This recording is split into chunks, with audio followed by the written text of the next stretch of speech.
ஜெய் பீம், ஜெய் பீம். இது நமக்கு மட்டும் இல்லை, நம்முடைய தலைவர், சமத்துவ தலைவர் அவர்களுக்கு மிகவும் பிடித்தமான ஒரு மந்திர சொல் இது. அதனால்தான் நம்ம எல்லோருமே எங்கே போனாலும் முதல்ல ஜெய் பீம் சொல்லி என்னுடைய உரையை துவங்குகிறேன். சமத்துவ தலைவர் அவர்கள் அடிக்கடி சொல்கிற வார்த்தை, நம்மெல்லாம் சொல்வோம், என்ன சொல்வோம்? சமத்துவ தலைவர். தலைவர் சமத்துவ தலைவர், முதல்ல டைனமிக் லீடர்னு சொல்லுவோம். அப்போ அவர் அதை வெறுப்பார். என்னன்னு சொல்வார்? சொல்லாதீங்க அப்படின்னு சொல்வார். சமத்துவ தலைவர்ன்ற ஒரு பட்டத்தை நம்மெல்லாம் கொடுத்தப்போ அதை மனமோந்து ஏற்றுக்கிட்டார். சமத்துவ தலைவர்ன்றது எதுன்னு பார்த்தீங்கன்னா, அனைத்து மக்களையும் உள்வாங்கி அனைத்து மக்களுக்கு உண்டான பிரச்சனைகளின் தீர்வு காண்பதில் வல்லவராக இருக்கணும் அப்படின்றதுனால அந்த ஒரு அடைமொழியை அவர் அன்போடு ஏற்றுக்கினார்.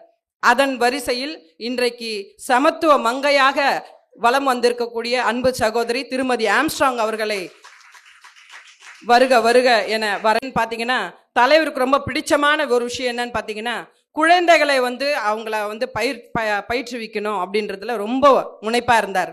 காரணம், அவர்கள் ஒன்றுமே அறியாதவர்கள். அவங்க கிட்ட கொண்டு போய் நம்ம பசுமரத்தாணி போல ஒரு செய்தியை சொன்னால் அப்படியே பிடிச்சிக்குவாங்க அப்படின்னு சொல்லுவார். அந்த வேலையை செஞ்சுக்கிட்டு இருக்கக்கூடிய ரமாபாய் ராமதாஸ் அவர்களுக்கு இந்த நேரத்தில் நன்றியுடன் எல்லாரையும் இந்த நேரத்தில் உங்களை எல்லாம் வருக வருகன்னு வரவேற்கிறேன். இன்னைக்கு சாவித்ரிபாய் பூலே அவர்களுக்கு எப்படி ஜோதிராவ் பூலே துணை நின்றாரோ, அந்த வகையில் இந்த இடத்துல ஒவ்வொரு மனைவிமார்களுக்கும் துணையாய் நின்று அவர்களை இந்த இடத்துல வரவழைத்து அவர்களை முன்னிறுத்தி அழகு பார்த்து கொண்டிருக்கக்கூடிய பகுஜன் சொந்தங்களாகட்டும், சமூக ஆர்வலராகட்டும், அனைவர்களையும் வருக வருக என்ற இந்த நேரத்தில் வரவேற்கின்றேன்.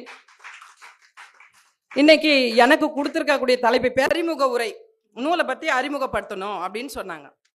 நூலை பற்றி அறிமுகப்படுத்தணுன்னா, நம்ம நிறைய இதில் பார்த்தது ஓரளவுக்கு தான் நம்ம பார்த்தோம். என்னென்னா, அவங்க கல்வி சொல்லி கொடுத்தாங்க, எல்லாரையும் பயிற்றுவித்தாங்க அப்படின்றதெல்லாம் தொலைக்காட்சியின் வாயில நம்ம பார்த்தோம். ஆனால் அவர்கள் பிறப்பிலிருந்து இறப்பு வரை எவ்வளவு செய்திகளை உள்வாங்கி அதை மக்களுக்கு கொண்டு போய் சேர்க்க முடியுமோ இதுவரையில் நான் பார்க்கல. இந்த நூலில் அவ்வளோ செய்தி இருக்குது. ஒரு நாள் தான், நேற்று இரவு இந்த புத்தகம் கூட கிடையல. நம்ம தம்பி பிடிஎஃப்ல அனுப்புனார். குட்டி குட்டி எழுத்தா கண்ணை சுருக்கி சுருக்கி பார்த்து படிக்க வேண்டிய சூழல்ல நான் இருந்தேன். இருந்தாலும் அந்த நூலில் இருக்கக்கூடிய கருப்பொருளை உங்களுக்கு இந்த நேரத்தில் நான் விரிவாக சொல்கிறேன். மாதா சாவித்ரிபாய் பிறப்பு அப்படின்னு சொல்லி நம்ம சொல்கிறோம். அது உங்களுக்கு எல்லாருக்கும் தெரியும். எப்போ பிறந்தாங்கன்னு? 3ஆம் தேதி 1ஆம் மாதம் 1831 பிறந்தாங்க. அவங்க அப்பா பேர் காண்டோஜி, அவங்க அம்மா பேர் லக்ஷ்மி. இது அவங்களுடைய குடும்பம். இது சுருக்கமாக இது என்ன பண்ணாங்க அப்படின்னு பார்த்தீங்கன்னா, எடுப்புலையே அந்த நூலில் ஒரு வரி இருக்கும். கெஜ்ரி ஒரு ஆதரவற்ற பெண் அப்படின்ற ஒரு வார்த்தையை கொண்டு வந்திருப்பாங்க. சொல்லணும்னா யாரை சொல்லணும்? சாவித்ரிபாய் பூலே பற்றி சொல்லணும். ஆனால் அவங்க எடுப்பில் என்னன்னு சொல்கிறார் நூல் ஆசிரியர்னு பார்த்தீங்கன்னா, கெஜ்ரி ஒரு ஆதரவற்ற பெண். யார் அந்த கெஜ்ரி அப்படின்னு பார்த்தீங்கன்னா, கெஜ்ரி அவங்களுடைய கணவர் அவரை இறந்துடுறார். இறந்த உடனே என்ன பண்ணுறாங்கன்னா, அந்த கெஜ்ரியை உடன்கட்டை ஏற சொல்கிறாங்க. இதை மறுத்து காண்டோஜி என்ன பண்ணுறாரு? யார்? சாவித்ரிபாய் பூலேயோட அப்பா என்ன பண்ணுறாருன்னு பார்த்தீங்கன்னா, அவங்க நெருப்பில் இறங்க மாட்டாங்க அப்படின்னு சொல்லி அவங்களுக்கு பாதுகாப்பு கொடுத்து, எங்கே போவாங்கன்னு தெரியாத பொழுது அவங்களுக்கு ஒரு குழந்தை, ஒரு பெண் குழந்தை. அந்த பெண் குழந்தை அவங்க தாழ்த்தப்பட்ட வகுப்பை சார்ந்த ஒரு குடும்பம். அந்த பெண்ணையும் அந்த குழந்தையையும் கூட்டிட்டு எங்கே வராங்க? நேராக வீட்டுக்கு வராங்க. அங்கே வந்தால் லக்ஷ்மி அவங்க குழந்தை பிறக்கிறதுக்காக சாவித்ரிபாய் பூலேமா பிறக்க போகிறாங்க. அப்போ அந்த வழியில் இருக்கும் பொழுது அந்த இடத்துல எப்படி இருக்கும் யோசிச்சு பாருங்க.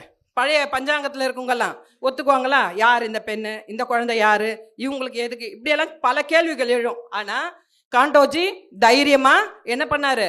அந்த அம்மாவையும் அந்த குழந்தையும் கூட்டிகிட்டு இவங்களுக்கு உதவியாக இருப்பாங்கன்னு வைக்கிறாங்க. அந்த நேரத்தில் அவங்க பாட்டி, அந்த சாவித்ரிபாய் பூலே அம்மாவுடைய பாட்டியும் அவங்க அதை வரவேற்கிறாங்க. அந்த குழந்தை பிறக்குது. அவங்களுக்கு அந்த குழந்தைக்கு என்ன பண்ணுறாங்க? பிறந்த நாள் வைக்கணும் அப்படின்னு சொல்கிறாங்க. யார்?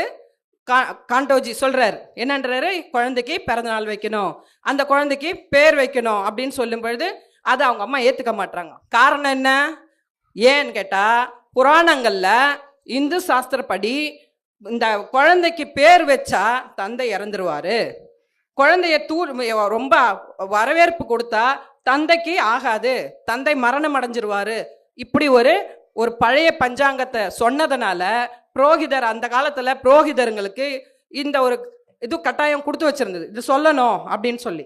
அதனால என்ன பண்ணாங்க, அந்த அம்மா வேணாம், இதெல்லாம் செய்யாத, இது செய்யக்கூடாது, தவறுன்னு சொல்றாங்க. ஆனா அதை மறுத்து அவர் என்ன பண்றாரு, எல்லாருக்கும் இனிப்பு வழங்கி என்னுடைய வீட்டில் லக்ஷ்மி பிறந்துட்டா அப்படின்னு சொல்லி அவங்களுக்கு சாவித்திரிபாய் பூலேன்னு பேர் வச்சு அழகு பார்க்குறாரு. இது வந்து முதல் பதிப்பில் அவங்க கொடுக்குறாங்க. ஆனால் அவங்க ரொம்ப இதில் பார்த்தோம், அதில் ரொம்ப வீராங்கனையாக இருந்தாங்க, சுட்டியாக இருந்தாங்க, பாம்பை கல் எடுத்து அடித்தாங்க, அதெல்லாம் நம்ம பார்த்தோம். இதெல்லாம் நடைமுறையில் நடக்கிற விஷயம் தான். குழந்தைங்க ரொம்ப சுட்டியாக இருந்தா. அவர் வந்து பார்த்தீங்கன்னா யாருன்னு பார்த்தீங்கன்னா, அவர் வந்து ஒரு தலைவராக இருக்கிறார். யாரு? காண்டோஜி. அந்த துணிச்சல் தன்னுடைய பெண்ணுக்கும் இருக்கு. என்னன்னா, என்ன பண்ணாலும் தலைவருடைய மகன் விட்டுருவாங்க அப்படின்ற ஒரு இது. ஆனா கூடவே அந்த பொண்ணு வந்தது பாருங்க, அந்த பொண்ணை இவங்க கூப்பிட்டுக்கிட்டு என்ன பண்றாங்க, யார்? சாவித்திரி என்ன பண்றாங்க, அந்த பொண்ணையும் கூட்டிக்கிட்டு எல்லா இடத்துக்கும் போறது, விளையாடுறது, அதெல்லாம் பண்றாங்க. விளையாட்டு எல்லாம் பண்ணும் பொழுதே அவங்களுக்கு ஒரு ஆசை என்னன்னு பார்த்தா, இந்த இவர் பேரு என்னன்னா காக்லேன்னு சொல்லுவாங்க, கங்கால் காக்கா அப்படின்ற ஒருத்தர். அவர் தான் வந்து பயிற்சி எடுக்கிறார், ஆசிரியராக இருந்து எல்லாருக்கும் பயிற்சி எடுத்துட்டு இருக்காரு. அப்போ அவர் பயிற்சி எடுக்கும் பொழுது இந்த பிற்படுத்தப்பட்டோர், பெண்கள், SC ST மக்கள் யாருமே போயிட்டு அங்கே பார்க்கக்கூடாது, அதை கேட்கக்கூடாது.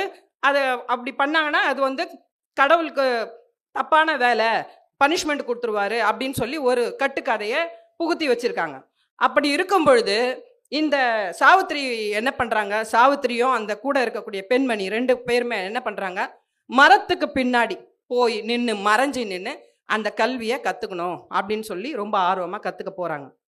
அப்போ அங்க என்ன பண்ணாங்க, கெல்கர்ன்ற ஒரு மாணவன் அவர் என்ன பண்றாருன்னா, அதை பார்த்துட்டு திருட்டுத்தனமா நீ கல்வி கத்துக்க வந்திருக்கியா, நான் வந்து காக்கா கிட்ட போய் சொல்றேன் வா அப்படின்னு சொன்ன உடனே, அப்போ அந்த அம்மா என்ன சொல்றாங்க, இல்லை அப்படியெல்லாம் பண்ணிடாத, வேணாம் அப்படின்னு சொல்லிட்டு சொன்ன உடனே அவர், அப்படின்னா உங்கள் வீட்டில் இருக்கக்கூடிய இனிப்பெல்லாம் எடுத்து வந்து எனக்கு கொடு அப்படின்னு சொல்கிறாங்க.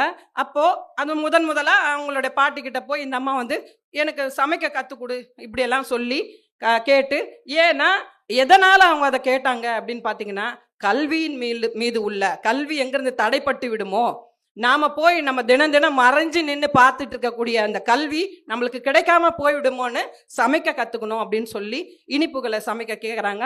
அதன் கொண்டு போய் கொடுக்குறாங்க. அது மாதிரி போய்கிட்டு இருக்கு ஒரு காலம்.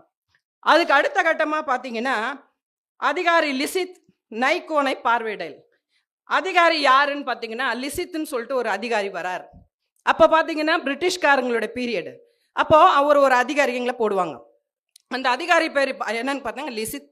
அது நைகோன்ன்ற ஒரு இடத்துல அவர் வரார். அவர் வரும்பொழுது எப்பவுமே வந்து இப்போ இங்கே வந்திருக்கீங்க கிராம பஞ்சாயத்து தலைவர் எல்லாம், இப்போ பெரிய லீடருங்க அந்த அதிகாரிங்கெல்லாம் வரும்பொழுது யாரை பார்ப்பாங்க, அந்த குறிப்பிட்ட அந்த தலைவர்களை போய் பார்ப்பாங்க. அப்போ அதை சந்திக்கும் பொழுது அந்த இடத்துல என்ன பண்ணுறாங்கன்னா, அதிகாரி லிசித் என்ன பண்ணுறாரு, உட்காந்து பேசிக்கிட்டு இருக்காரு. பேசிகிட்டு இருக்கும் பொழுது அந்த இடத்துல இந்த அம்மா சாவித்திரிபாய் அம்மா என்ன பண்ணுறாங்க, அந்த இவர் நம்ம அவங்க அப்பா கூட விளையாடிட்டு இருக்காங்க. அந்த நேரத்தில் சகுனாபாய் சிர்சாகர் அப்படின்னு சொல்லக்கூடிய ஒரு பெண்மணி, அவங்க யாருன்னு பார்த்தீங்கன்னா வேற யாரும் இல்லை, ஜோதிராவ் பூலே அவர்களுடைய வளர்ப்பு அத்தை. அப்பா வந்து இருக்காரு, அம்மா இல்லை. அந்த நேரத்தில் ஜோதிராவ் பூலேவை இந்த அம்மா தான் எடுத்து வளர்க்குறாங்க. அப்போது ஜோதிராவ் பூலேவும் ரொம்ப துணிச்சல்காரர். அவர் துணிச்சலாக என்ன பண்ணுறாரு, நிறைய படிக்கணும் அந்த ஆர்வம் அவருக்கு இருக்குது. அப்போ படிக்கக்கூடாது என்கின்ற ஒரு சட்டம் இருந்தது. ஏன்னா பிற்படுத்தப்பட்ட மக்கள், தாழ்த்தப்பட்ட மக்கள் எல்லாம் வந்து படிப்பு, பெண்கள் இவங்கெல்லாம் படிக்க வந்தாங்கன்னா அவங்களுக்கு வந்து அவங்களால அந்த குடும்பத்துக்கு கேடு விளைவிச்சிரும். அப்பா அம்மா இறந்துருவாங்க. பையன் படிக்கிறான்னு சொன்னால் அப்பா இறந்துருவாரு, பொண்ணு படிக்கிறான்னா அப்பா இறந்துருவாங்க, பெண்கள் திருமணமான பெண்கள் படிக்கிறாங்கன்னு சொன்னால் கணவர் இறந்துருவாரு. இப்படியெல்லாம் கட்டுக்கதையே கொண்டு வந்து வச்சிருந்தாங்க. இப்போ நாம என்ன பேசிக்கிட்டு இருக்கோம், பேசும்பொழுது கல்வியை சொல்லி கொடுத்தாங்கன்னு தான் சொல்லிக்கிட்டு இருக்கோம். ஆனா அந்த கல்வியை சொல்லி கொடுக்கறதுக்கு முன்னாடி அவங்க எவ்வளவு கஷ்டப்பட்டு படிச்சிருக்காங்கன்றதை நம்ம பார்க்கவே இல்லை. அவங்களுக்கு கல்வி மறுக்கப்பட்டது. அப்படி பல போராட்டத்தின் நடுவில் தான் அந்த அம்மா வந்து கல்வியை கொஞ்சம் கொஞ்சமாக அவங்க வீட்டில் பிடிவாதம் பிடிச்சு நான் படிச்சு தான் ஆவேன், எனக்கு படிப்பு வேணும் அப்படின்னு சொல்லி கேட்குறாங்க.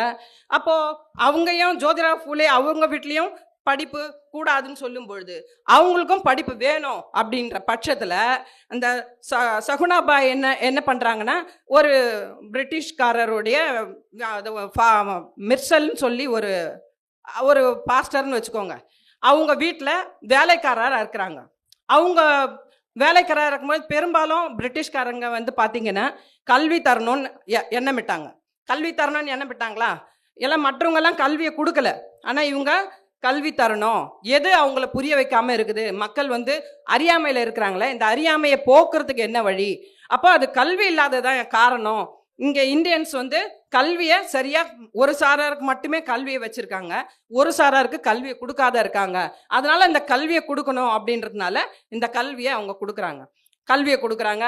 அனாதையாக இருக்கவங்களுக்கெல்லாம் தஞ்சம் அடைய வைக்கிறாங்க, தஞ்சம் இது பண்ணுறாங்க. இந்த மாதிரி பல வேலைகளை அவங்க செய்கிறாங்க. அப்போ அந்த மாதிரி வேலைகளெல்லாம் அவங்க செய்யும் பொழுது என்ன ஆகுதுன்னு பார்த்தீங்கன்னா, இந்த அங்கே இருக்கக்கூடிய இந்துத்துவா புரோகிதருங்கெல்லாம் இருக்கிறாங்க இல்லையா, அவங்களுக்கெல்லாம் இடைஞ்சலாக இருக்குது. ஏன் இடைஞ்சலாக இருக்குதுன்னா, இவங்க வந்து நம்ம இவ்வளோ நாள் கட்டி அமைச்சிட்டு இருக்கக்கூடிய விஷயங்களை இவங்க உடைக்கக்கூடிய வகையில் எல்லாருக்கும் படிப்பை கொடுக்குறாங்க, எல்லாரையும் கேள்வி கேட்க வைக்கிறாங்க. நாம தான் வந்து சொல்லிட்டு இருப்போம், கடவுள் வந்து உன்னை மன்னிக்க மாட்டார், நீ பாவத்தில் போயிடுவ, நெருப்பில் விழுந்துருவ, நீ உனக்கு வந்து மேலோகம் போனால் உனக்கு இடமே கிடையாது, இப்படியெல்லாம் சொல்லி வச்சுட்டு இருந்த அந்த நிலையை மாற்றத்துக்கு எது முன் உதாரணமாக இருக்குன்னா கல்வி தான்.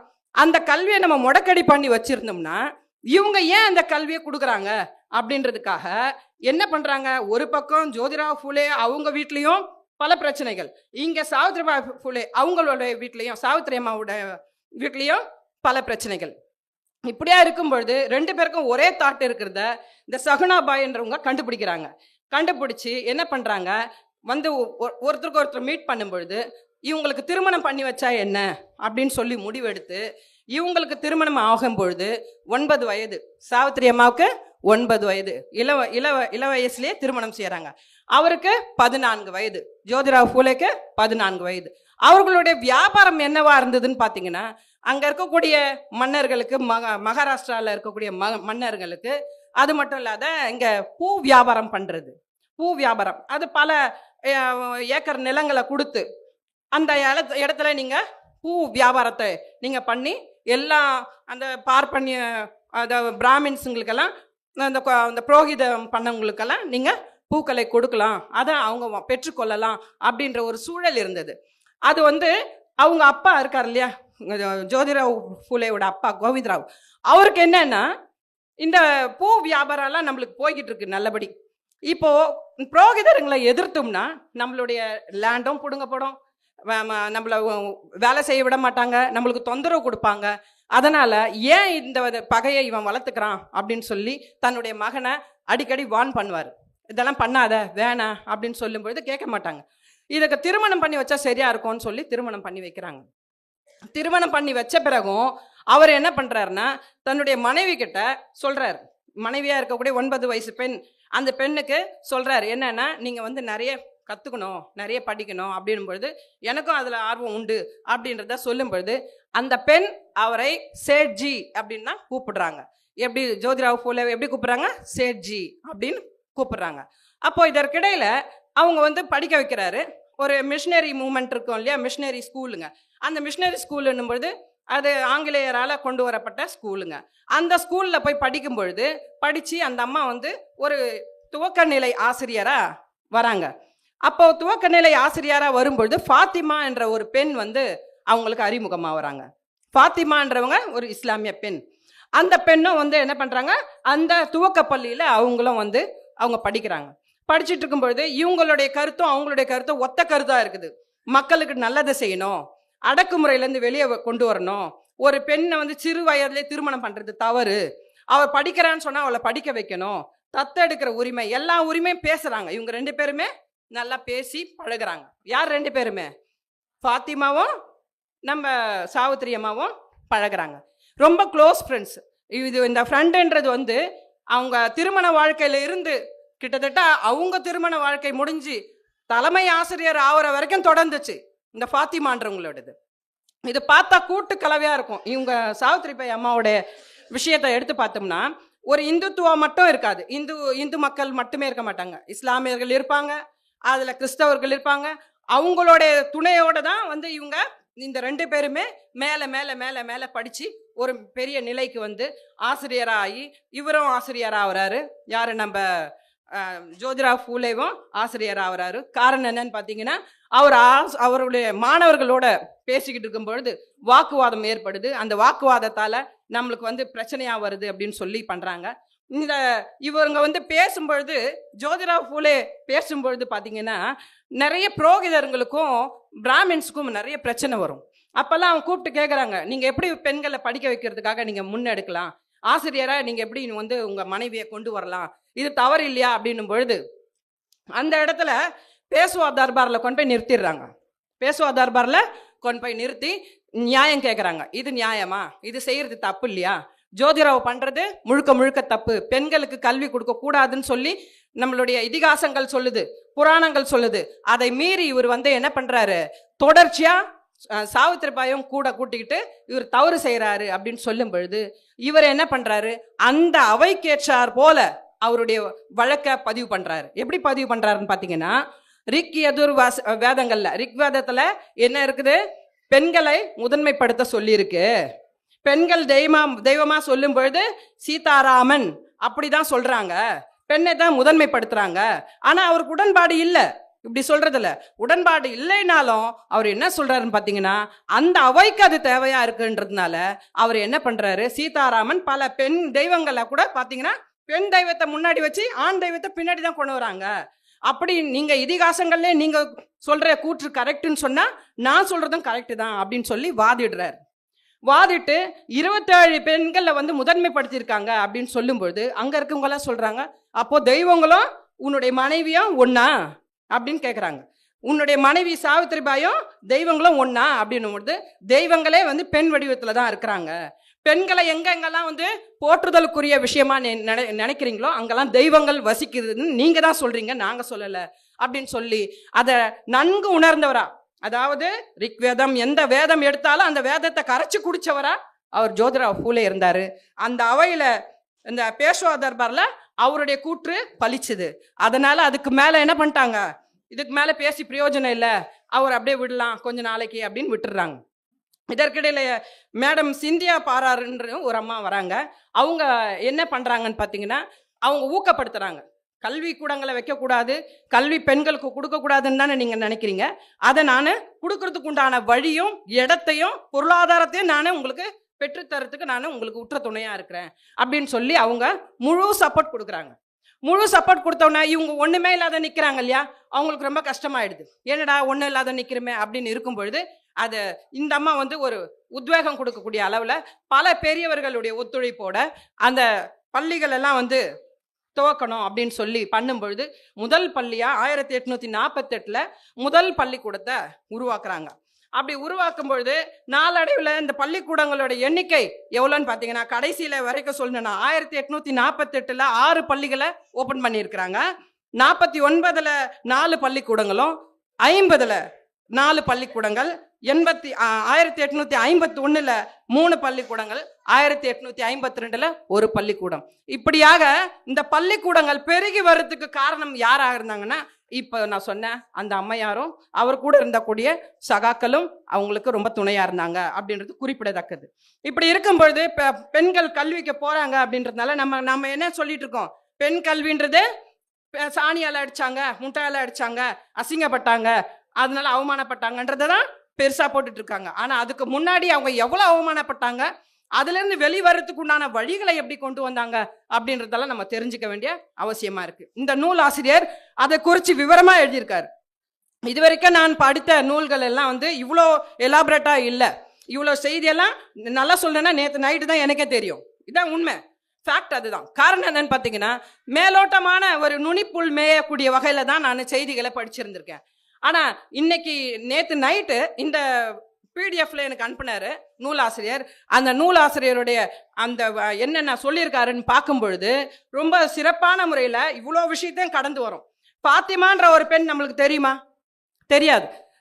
நம்ம ஜோதிராவ் ஃபூலே சொல்லுவோம், சாகு மகராஜ் சொல்லுவோம், எல்லாரையும் சொல்லுவோம், சாவித்திரி பாய் அம்மாவை பற்றி பேசுவோம். ஆக இவங்களெல்லாம் பேசும்பொழுதே கூடவே வருங்க சரஸ்வதின்றவங்க ஒருத்தர் வராங்க, ஃபாத்திமான்னு ஒருத்தர் வராங்க. இவங்கெல்லாம் கலப்பு. பார்த்தீங்கன்னா என்ன கலப்புன்னு பார்த்தா அறிவு பசி அவங்களுக்கு நிறைய இருந்தது. அவங்களுக்கு இடம் கிடைக்கல, போய் சரியான முறையில் மக்கள்கிட்ட கொண்டு போய் சேர்க்கணும்னு அவங்க தாமட்டம் கற்றுக்கணும்னு நினைக்கவே இல்லை. தாமட்டம் கற்றுக்கணும்னு நினச்சிருந்தா என்ன பண்ணியிருப்பாங்க, அவங்க ஒரு ஆசிரியராக இருந்து அத்தோடு நின்று இருப்பாங்க. ஆனால் அதை செய்யலை. அவங்க என்ன பண்ணுறாங்க, ஃபாத்திமாவை நிறைய பள்ளிகள் உருவான உடனே ஃபாத்திமாவை கூப்பிட்டு நீங்கள் வந்து தலைமை ஆசிரியர் பொறுப்பை நீங்கள் எடுத்துக்கணும், தலைமை ஆசிரியர் பொறுப்பை நீங்கள் எடுத்துக்கணும். யாராவது விட்டு கொடுப்பாங்களா? இப்போ தலைமை ஆசிரியர் பொறுப்பை விட்டு கொடுக்க மாட்டாங்க. ஆனால் தலைமை ஆசிரியர் தலைவர் பொறுப்பை ஒரு சிலர் விட்டு கொடுத்துட்டாங்க. தலைவர் பொறுப்பை ஒரு சிலர் விட்டு கொடுத்து உட்கார்ந்துட்டு இருக்காங்க. ஆனால் அதெல்லாம் பெருந்தன்மையை குறிக்கிறது. அந்த பெருந்தன்மை எல்லாருக்கும் வராது. அதே போல அன்னைக்கு சாவித்திரிபாய் பூலே அம்மா என்ன பண்றாங்க, எனக்கு இங்க இருக்கக்கூடிய தலைமை ஆசிரியர் பொறுப்பு எனக்கு வேண்டாம், என்ன வேணும்னு சொன்னாங்க. மாற்றாக யாரெல்லாம் பயிலாத இருக்கிறாங்களோ, கல்வி கற்காத இருக்கிறாங்களோ, அடக்குமுறையில் இருக்கிறாங்களோ அவங்கள வீடு வீடா போய் அவங்களெல்லாம் கூட்டிக்கிட்டு வந்து இந்த இந்த மெஷினில் நான் சேர்க்க போகிறேன், மெஷினரியில் சேர்த்து அவங்கள கற்றுக்கக்கூடிய வகையில் நான் செயல்பட போகிறேன் அப்படின்னு சொல்லி யார் சொல்கிறாங்க? சாவித்திரிபாய் பூலே அம்மா சொல்கிறாங்க. இது யாராவது சொல்லுவாங்களா? ஆனால் அம்மா சொன்னாங்க. அவங்களுடைய நோக்கம் என்னன்னு பார்த்தீங்கன்னா, நான் அவமானப்படுறது எனக்கு தனிப்பட்ட ஒருத்திக்கு இல்லை, இந்த சமுதாயத்துக்காக. திரும்பி பார்த்தா அந்த சமுதாயம் பலன் அடையணும், திரும்பி பார்த்தா அந்த சமுதாயம் பலன் அடையணும். அதுலேருந்து அதனால தான் சகோதரி கேட்டாங்க, என்ன பண்ண போறீங்க? நாங்கள் தம்பி என்னன்னு சொன்னார், டாக்டர் தம்பி என்னன்னு சொன்னார், எழுந்து நின்று நான் சொல்லி கொடுக்க போறேன்னு சொன்னார். கற்றுக்கிட்டதை கொண்டு போய் நான் சொல்ல போறேன் அப்படின்னு சொன்னார். ஸோ அதனால பள்ளிகள் திறக்கிறது மட்டும் அவங்களுடைய நோக்கமாக இல்லை, பள்ளிகளை பல பள்ளிகளை உருவாக்குனாங்க. அந்த பள்ளிகளை உருவாக்கி அதோட நிறுத்தாம ஆசிரியர்களை உருவாக்கி பெண் ஆசிரியர்களை நிறைய கொண்டு வந்தாங்க. ஆண் ஆசிரியர்களும் பெண் ஆசிரியர்கள். ஏன்னா பெண்களுக்கு தான் வந்து இடமே இல்லை. அப்போ பெண்கள் ஆசிரியர் கொண்டு வரணும். 100 ஆசிரியர்களுக்கு மேல பெண்களை கொண்டு வந்தாங்க. இது குறிப்பிடத்தக்க விஷயமா இல்லையா? ஒரு பெண் மரத்துக்கு பின்னாடி நின்று படித்த ஒரு பெண் ஒரு 100 ஆசிரியர்களை உருவாக்குவது என்பது சாதாரண விஷயமா? அது எவ்வளவு பெரிய விஷயம். அப்போ 100க்கும் மேற்பட்ட பெண்களை கல்வியாளர்களாக மாற்றி ஆசிரியர்களாக மாற்றி ஒரு தலைமைத்துவத்தை கொண்டு வந்தது சாவித்திரிபாய் பூலே அம்மா. அதற்கு உற்ற துணையா இருந்தது ஃபாத்திமா சகோதரி. அதோடு மட்டும் இல்லாத ஜோதிராவ் பூலே அவர்கள் இவங்க எடுக்கிற ஒவ்வொரு முன்னெடுப்புக்கும் முன்னாடி வந்து நின்று அதை அவர் வந்து கிட்டே இருந்து எல்லா வேலையும் செஞ்சாருன்றது குறிப்பிடத்தக்கது.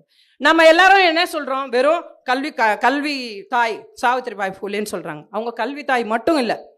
இன்னைக்கு ஃபிளேக் நோயால இறந்தவங்களெல்லாம் பாதுகாத்தாங்க, அதெல்லாம் உண்மைதான். ஃபிளேக் நோயால அதுக்கு தத்த எடுக்கிற வேலையை அவங்க செஞ்சாங்க. முதல் தத்த எடுக்கிற வேலை யார் செஞ்சது? சாவித்திரிபாய் பூலே அம்மா செஞ்சாங்க. முதல் தத்த எடுத்தவங்க அவங்க தான். முதல் அந்த கணவர் இறந்தா அவங்களுக்கு என்ன சொல்லுவாங்க, நெருப்பு வைக்கிறாங்க இல்லையா, கொல்லி வைக்கிறது கொல்லி வைக்கிறாங்க இல்லையா, அதை எந்த பெண்மணியும் இது வரைக்கும் செய்ய மாட்டாங்க. ஏன்னா சுடுகாட்டு வீடு வரை மனைவி காடு வரை அப்படி இப்படின்னாலும் சொல்றாங்களா, அதெல்லாம் உடைச்சாங்க. அந்த அம்மா எப்படி உடைச்சாங்க? காட்டுக்கு வந்துட்டாங்க. சுடுகாட்டுக்கு வந்து என்ன பண்ணாங்க, அந்த சடலத்து மேல நெருப்பை வச்சு கொளுத்துறாங்க. அப்போ முதல் பெண்மணி அது எவ்வளவு பெரிய விஷயம் யோசிச்சு பாருங்க. அந்த பெண்கள் வெளியவே வரக்கூடாது அப்படின்ற சூழல்ல அதெல்லாம் உடைச்செறிஞ்சிட்டு தன்னுடைய கணவர் இறந்தாருன்னு சொன்னா அந்த கணவர் இறப்புக்கு நான் தான் கொல்லி வைப்பேன். ஏன்னா வளர்ப்பு புள்ள கூட இருக்கிறாரு, அவர் கூட வச்சிருக்கலாம், ஆனா அவங்க விடல. அது காரணம் என்னன்னா, எல்லாத்துலயும் புரட்சி என்பது வெறும் கல்வியில் மட்டும் இல்ல. அவங்க தத்த எடுக்கிறதுல புரட்சி பண்ணாங்க, கொல்லி வைக்கிறதுல புரட்சி பண்ணாங்க, உடன்கட்டை ஏறதுல புரட்சி பண்ணாரு. உடன்கட்டை ஏறதுல யாரு பண்ணாங்க? அவங்க அப்பாவே பண்ணிட்டாரு. இப்போ நல்லா சொல்லணும்னா பாபா சாஹேப் அம்பேத்கர் அவர்களும் நம்ம ஜோதிராவ் பூலே அவர்களுடைய தந்தையும் உற்ற நண்பர்கள். அவங்க தந்தை, இவங்க 2 பேரோட தந்தை வந்து ரொம்ப க்ளோஸ் ஃப்ரெண்டு. இதெல்லாம் எங்க இருந்து வந்தது அப்படின்னு பார்த்தா இது எல்லாருக்குமே அவர்களுடைய வழித்தோன்றல்களிலிருந்து வந்தது. காண்டோஜி என்பவர் அவர் தந்தை, அவர்கிட்ட இருந்து இந்த அம்மா வந்து கத்துக்கிட்டு வராங்க. ஒருத்தரா பாடம் கத்துக்கிட்டு வர மாதிரி வராங்க. ஆக இந்த நிகழ்வுகள்ல பாத்தீங்கன்னா பள்ளிகளை வந்து விரிவடைய செய்யணும்னு நினைக்கிறாங்க. இதற்கிடையில என்னன்னா, பள்ளிகளை விரிவடைய செய்யணும்னா பணம் பத்தல என்ன பண்றது? நன்கொடை வாங்கலாம். அந்த நன்கொடை யார் தருவாங்க? அப்போ அதில் ஒரு மெம்பர்ஸுங்களை சேர்ப்பாங்க, இவ்வளோ பேர் அவ்வளோ பேர்னு சேர்க்கும் பொழுது அதில் அவங்கவுங்க மூலிமா பணங்களை வாங்கி இந்த கல்வியை கொண்டு போகலாம் அப்படின்னு சொல்லி பாடுபடுறாங்க. ஃபாத்திமாவுக்கு திருமணம் நடக்குது. ஃபாத்திமா அவர்களுக்கு திருமணம் நடக்கும்பொழுது அதிலிருந்து கொஞ்சம் விலகுறாங்க. இதற்கிடையில ஒரு செய்தி உங்ககிட்ட சொல்லலை. என்னன்னு பார்த்தீங்கன்னா, இந்த புரோகிதர்களுடைய பிரச்சனையால இந்த ருசி வாகினி அப்படின்னு ஒரு பெண், அவங்க பிராமின், அவங்க புரோகிதரோட பிராமின்ல அவங்க இருக்காங்க. அவங்க என்ன பண்றாங்கன்னு பார்த்தீங்கன்னா, இந்த பெண் படிச்சு பட்டதாரி படிச்சுட்டா, முதல் பெண் ஆசிரியர் ஆகுறா. அதை ஃபாத்திமா போய் சொல்றா. சொன்ன உடனே போறாமல தாங்க முடியல, அதை எப்படி கொண்டு போறது அப்படின்னு சொல்லி இதை அவங்க மாமியார்கிட்ட எல்லாம் சொல்லணும். சொல்லி இதை எப்படியாவது கலைச்சி இவங்களை அதில் அவங்கள டவுன் பண்ணணும் அப்படின்ற நோக்கத்தில் அவங்க என்ன பண்ணுறாங்கன்னா, எனக்கு கையெழுத்து அது விநாயகர் கீர்த்தனை எழுதணும், அது எழுதி கொடுன்னு சொல்லி ருசி வாகினி கூப்பிடுறா. இந்த அம்மாவும் போகிறாங்க, போய் எழுதி கொடுக்குறாங்க. எழுதி கொடுக்குற நேரத்தில் அவங்க மாமனாரை பார்க்குறாரு. உனக்கு எதுக்கு இந்த வேலை, எதுக்கு இந்த மாதிரிலாம் பண்ணுற அப்படின்னா, புரோகிதருங்க எல்லாம் ஒன்றா கூடி இது தவறு, சாஸ்திர தர்மப்படி நீ செஞ்சது தவறு, அதனால உனக்கு எல்லா பூவெல்லாம் கொடுக்கணும், உனக்கு வியாபாரம் நடக்கணும்னு சொன்னா உன் பிள்ளையும் உன் பொண்ணையும் வீட்டை விட்டு துரத்து அப்படின்னு சொல்றாங்க. அவரும் என்ன செய்வதுன்னு தெரியாம என்ன பண்றாரு, வீட்டை விட்டு வெளியே அனுப்பிடுறாரு. வெளியே அனுப்பும் பொழுது அவருக்கு பாதுகாப்பு கொடுத்தது யாருன்னு பார்த்தீங்கன்னா, ஃபாத்திமா என்கின்ற ஒரு பெண்மணி. அதான் அந்த சகோதரி தான் அவங்களுக்கு வீடு கொடுத்து எல்லாத்தையும், அவங்களுக்கு தொழில் எல்லாத்தையும் சொல்லி கொடுக்குறாங்க, சிக்கனத்தை சொல்லி கொடுக்குறாங்க, எல்லாத்தையுமே சொல்லி கொடுக்குறாங்க. ஆக ஃபாத்திமா என்பது தவிர்க்க முடியாத ஒரு சக்தியா வந்திருக்காங்கன்றது நூலாசிரியர் அழகா பதிவு பண்ணியிருக்காரு. இதுல நாம இது வரைக்கும் ஃபாத்திமா பத்தி நம்ம தெரிஞ்சுக்கிட்டது இல்லை. நம்ம சகோதரி நம்ம சாவித்திரிபாய் அம்மாவை பத்தி மட்டும் தான் நம்ம பேசுவோம். ஆக இதெல்லாம் எதுக்கு சொல்றேன்னா, ஒரு இடத்துல சொல்றாங்க, நூலாசிரியர் ஒரு இடத்துல ஒரு விஷயத்த பதிவு பண்றாரு. என்னன்னு பாத்தீங்கன்னா, ஒரு பெண் எந்த நிலையில அவ சமத்துவமற்ற சூழலில் இருக்கிறா அப்படின்னு பார்த்தா, பெண்ணோ ஆணோ சமத்துவமற்ற சூழல்ல யார் இருக்க முடியும் அப்படின்னு பார்த்தா, கல்வி அறிவு இல்லாத பொழுதுதான் ஒருத்தரை சார்ந்து இருக்க வேண்டிய சூழல் இருக்கு. ஒருத்தரை சார்ந்து இருக்கும் பொழுது அவர்களுடைய உழைப்பை சுரண்டல் செய்யப்படுகிறது. அவங்க உழைப்பை சுரண்டப்படுதான். என்ன அழகா சொல்றாரு பாருங்க, உழைப்பை சுரண்டப்படுகிறார்கள். அந்த உழைப்பு சுரண்டப்படும் பொழுதுதான் ஏற்றத்தாழ்வு ஏற்படுகிறது. ஏற்றத்தாழ்வு ஏற்படும் பொழுது இவர் பணக்காரன், இவன் ஏழை அப்படின்ற, இவன் கல்வியால இவன் கல்வியற்றவன் அப்படின்ற ஒரு எண்ணங்கள் எல்லாம் வரும்பொழுதுதான் அவங்க சமத்துவமற்ற நிலை இருக்கிறது என்கின்ற விஷயத்த நூலாசிரியர் இந்த கடுகுல இருந்து ஆரம்பிச்சு பெரிய மலைக்கு கொண்டு போய் நிறுத்திட்டார். ரொம்ப அற்புதமான விஷயங்கள் எல்லாம் இந்த நூல்ல இடம்பெற்று இருக்குது. நீங்கெல்லாம் அதை வாங்கி படிக்கிறது மட்டும் இல்லாத, படிச்சுட்டு என்ன பண்ணோம், டாக்டர், என்ஜினியர், டாக்டர்ஸ், டீச்சர்ஸ் எல்லாம் சொன்னாங்க, நாங்க இதெல்லாம் கொண்டு போய் மக்கள்கிட்ட சேர்க்கணும். மக்கள்கிட்ட சேர்க்கறதுனால என்ன ஆகுது, அந்த அறியாமை என்பது விலகிவிடும். அறியாமை என்பது வெறும் சாவித்ரிபாய் பூலே அம்மா சொல்றது மட்டும் கிடையாது. நம்ம சகோதரி ஷெரின் சொல்றது, நம்ம சகோதரி திருமதி ஆம்ஸ்ட்ராங், சமத்துவ மங்கை திருமதி ஆம்ஸ்ட்ராங் அவர்கள் சொல்வது, இதெல்லாம் என்ன பண்ணணும், நாம கொண்டு போய் மக்கள்கிட்ட சேர்க்கணும் அப்படின்னு சொல்லி இந்த நேரத்துல உங்ககிட்ட கேட்டுக்கிறது மட்டும் இல்லாத, சாவித்ரிபாய் அம்மா என்ன பண்ணாங்க, அடுத்த கட்டம் நீங்க சொன்ன விஷயம். நீங்க என்ன சொன்னீங்க, மகிழா சேவை மண்டலை ஆரம்பிக்கிறாங்க. காரணம் என்னன்னு பார்த்தீங்கன்னா, அனாதரவா, அதாவது கர்ப்பம் தரிச்சிருப்பாங்க, கணவர் இறந்துட்டு இருப்பார், விதவி ஆயிட்டு இருப்பாங்க, அவங்களுக்கு பாதுகாக்க யாரும் இருக்க மாட்டாங்க. அந்த மாதிரி இடத்துல இந்த அம்மா என்ன பண்றாங்க, அவங்களுக்குன்னு ஒரு இடத்த அமைச்சு அவங்களுக்கு உணவு, கல்வி எல்லாத்தையும் கொடுக்கக்கூடிய வகையில ஒரு பெண் எந்த வகையில இருக்கிறாங்கன்னு பார்த்தீங்கன்னா, வெறும் கல்வியாளராக மட்டும் இல்லை, கல்வி ஒன்று இருந்ததுன்னா எல்லாமே சரி பண்ணிடலாம் அப்படின்றதுக்கு இந்த ஒரு விஷயங்கள்லாம் முன்னாய்வா இருக்கு. சிறந்த மனைவியா மட்டும் இல்லாத நல்ல ஆலோசகராகவும் இருந்திருக்கிறாங்க. யாருக்கு, கணவருக்கு ஆலோசகராகவும் இருந்திருக்காங்க. அப்புறம் பார்த்தீங்கன்னா, தொடர் சமூக பணியின் காரணமா பார்த்தீங்கன்னா, இன்னைக்கு நம்ம எல்லாம் சொன்னாங்க, நம்ம குழந்தைங்க சொன்னாங்க என்னன்னு, பிளேக் நோய் இறந்துட்டாங்க. இது நான் இந்த நூலில் படிக்கல, இன்னொரு நூலில் படிச்சிருக்கேன். அது என்னன்னு பார்த்தீங்கன்னா, யார் எதிர்த்தார்களோ, யாரு நீ தீண்டப்படாதவன், நீ பிற்படுத்தப்பட்டவன், நீ பெண், நீ போ அப்படின்னு சொல்லி ஒரு புறக்கணிக்கப்பட்டாங்களோ, அவங்களுக்கு ஒருத்தருக்கு இதுல சிறுவன் போட்டிருக்கு. அதை போட்டிருக்கு என்னன்னா, அந்த நபர் அவரை கங்காதர்ன்னு சொல்லுவாங்க, அவர் பேர் கங்காதர். அந்த கங்காதருக்கு பிளேக் நோய் வந்துருச்சு. யார் இழிவா பேசி சாணியெல்லாம் அடிச்சு தொடர்ச்சியான தொல்லைகளை கொடுத்தாரோ, அந்த கங்காதருக்கு பிரச்சனை வந்தபோது முதல் பெண்மணியா இந்த அம்மா என்ன பண்ணாங்க, எல்லாரும் புறக்கணிச்சிட்டாங்க, அவங்க குடும்பத்துல இருந்தவங்க எல்லாம் தள்ளிட்டாங்க.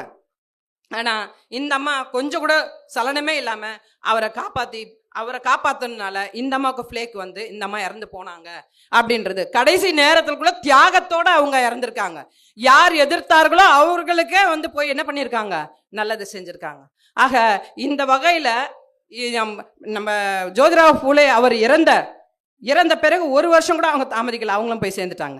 இந்த ஃபிளேக் நோயில இறந்துட்டாங்க. அவர் வந்து வயது முதிர்ச்சியில் அவரும் போய் சேர்ந்தார். ஸோ அதனால அவருங்க 2 பேரும் இறந்தாலும் ஃபாத்திமா இவர்களுக்கு பின்னாடி இருக்கக்கூடியவர்கள் இந்த தொடர்ச்சியான இந்த கல்வி பயணத்தை கொண்டு போனாங்க.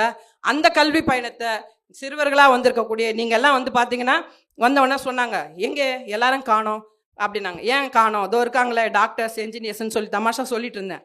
அது ஏன்னா இன்னைக்கு இருக்கக்கூடிய நம்ம சமத்துவ தலைவருக்கு யாரை பிடிக்கும்னா எங்களெல்லாம் பிடிக்காது.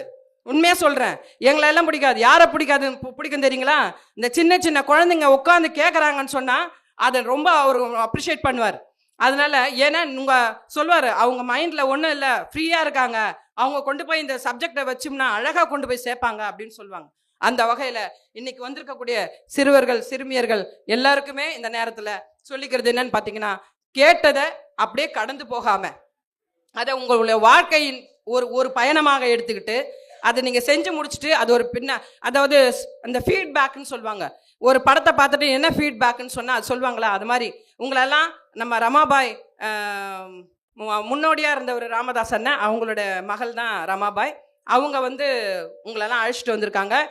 அவங்களுக்கு இந்த நேரத்தில் மிகப்பெரிய நன்றியை நான் சொல்லிக்கிறேன். காரணம் என்னென்னா, ஒரு 10 ஆண்களை கொண்டு வரது ஒரே ஒரு குழந்தைய கூட்டின்னு வந்தால் போதும். நாங்கள் சொல்கிறத அப்படியே அப்சர்வ் பண்ணிக்குவாங்க, அதை கொண்டு போய் எல்லாருக்கிட்டே சொல்லுவாங்க. அந்த வகையில் நீங்கள் பரப்புரையாளராக நீங்கள் வந்திருக்கக்கூடிய உங்கள் அனைவருக்கும் நன்றி பாராட்டி விடைபெறுகின்றேன். ஜெய்பி.